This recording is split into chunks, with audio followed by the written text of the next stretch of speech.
You guys know this move? This kind of move? Yeah. You know this move? You have to do that after you experience some kind of shock or trauma to let it kind of go out of your body. And I'm recommending that you do that after my performance.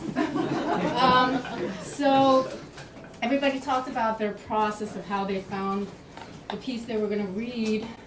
And when I started reading my piece, it was obvious to me and also very scary because it's a pretty dense piece by Mark Keats.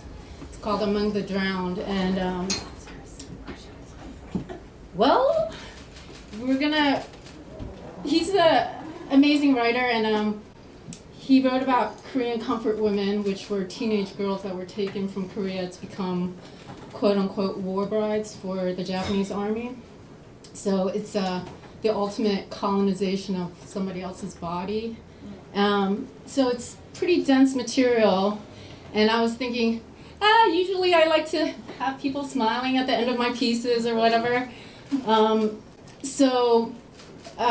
at the same time, it's a challenge. It made me really nervous to do this piece, so that makes me understand that I'm headed towards the right direction. It uses a lot of sound references, sense. He really brings you into the place that we're at, where the events are taking place. So I guess it's historical fiction, right? Right? So anyway, everybody's just like, when are you going to do this? Okay, so one of the things I thought was that I'd like to read some of the pieces because they read, even though it's written in prose, it reads a little bit like poetry, and I think that the cadence of the writing deserves being read aloud. And in that light, I am asking that everybody either close their eyes or use these things, which are called face masks.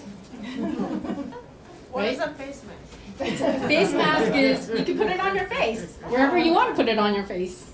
So you could put it like that, right? And then you get a parting gift to remember the show by. You guys can use it to restrict your vision so that we can really, really just pay attention to the sound. The sound is going to be sort of illustrative of the passage that is going to be read. There's going to be 3 passages, and I have a bunch of percussive instruments. I'm going to start creating sound as the piece is getting read. But what I'm really, really, really hoping for is your participation. To me, something about like the piece and the burden of the piece and my culture and everything is kind of woven into that. And the only way we can share our burden is for us to participate and take on a little bit of it, right? So, as we're reading the pieces, there's going to be, some references to things. You might feel a feeling, you might hear a sound, you might want to yelp, you might want to move your body. You can do anything that comes up, okay? And so you can vocalize, you can express, you can let go, you can discharge, you can do whatever you want in relationship to the scene. So part of the restriction of closing the eyes or to restrict the vision is so you can get deeper into the sound quality of the piece. We're diving deep into this pretty dense piece for a little bit of releasing it almost. Does that make sense? Everybody put their eye cover on thing. Southeast Korea, 1940. The men take the girl to a seaport town. She sits between them, hands folded in her lap, and for a moment she is reminded of her mother's hands, how the priest has showed her how to pray, he said, and pointed upward. He is always listening. When she asks about her errand, about the direction they are headed, the men remain quiet, eyes focused on the road. The girl thinks of her mother, and baby sister thinks, I don't need a job now, then says, I need to get back, please, hoping they will stop. The truck continues on. Please? My mother, she says in Korean, an accident. Silence, and then, from seemingly nowhere, a hand, contact, skin upon skin, on her face, as she says, please again, please stop, please. The men expect her to cry out, to scream and hit, to fight. They have experienced this all before, know what to do if she becomes aggressive, tries to escape. But the girl does not cry out or strike back. She instinctively raises her hand to where she was struck, feels the sensation of warmth, recalls her mother's hands, callous though gentle, comforting her as they held the news of her father's death between them. "It will be okay," she said. "Yes? We still have each other."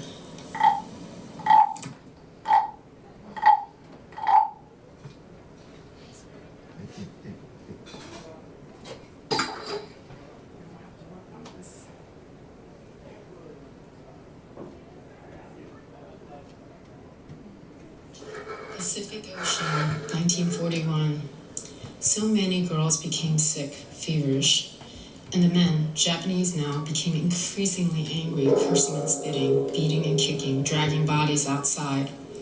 14 and 15, all the girls on the boat, a few older, and so a new assignment, new work, another way to help the Imperial Army, a trip across the ocean, undulations.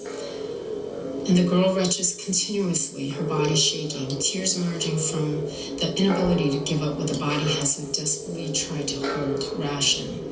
Her mouth is dry and her throat and lungs burn. The tears come faster, then memories of her mother and baby sister.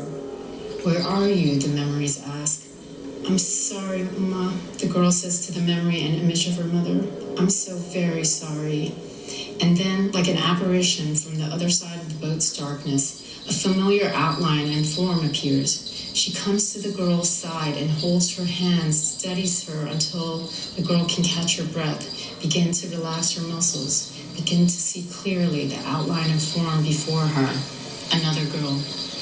"Thank you," the girl says, her hair sticking to her face from the sweat and tears, unsure if this girl is real, an apparition, or somehow a dream. "Thank you," she says again, but the other girl remains silent, squeezes just barely the girl's hand to indicate life. She speaks with her eyes and touch.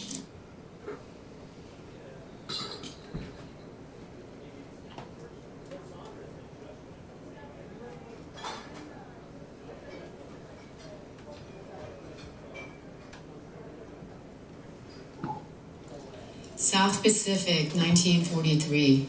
The soldier lights a cigarette, exhales. Over a year, he imagines his mother and father, his younger brother back home in Busan, how they must all sacrifice for the emperor, how he too must stand here far from them, from home. He exhales. There is a cadence to his thoughts if he tries, step by step, but also an ebb and flow that relies on the possibilities of stark truth, nakedness, perhaps the obscene. If he listens closely, the trees begin to shift outside, causing the leaves to rustle, and they remind him that while death is permeating throughout the air, the world is still turning. Seasons are changing, babies are crying for their mothers, fathers are playing with their sons, and people are returning home after a long day of work. Life moves forward mercilessly. The men are still yelling and shouting. They yell for him to hurry, to finish. They say, "Your time is up." As he walks down the corridor, the lantern above rocks back and forth gently. It creaks lightly. It is a dim light, and he hears sounds that seem unnatural at first, then remind him that a war is going on. Other girls are crying, some screaming, though many remain silent, and he can hear the urgency in the men's voices. The smell is strong before he reaches the exit.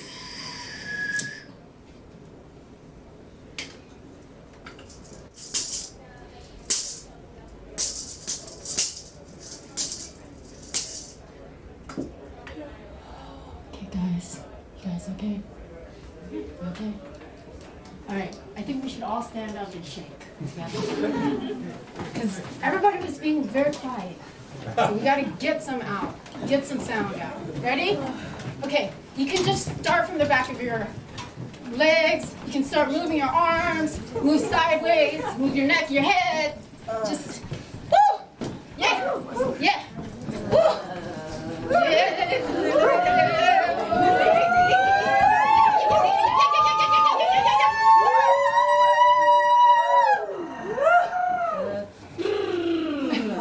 Yeah. All right, guys.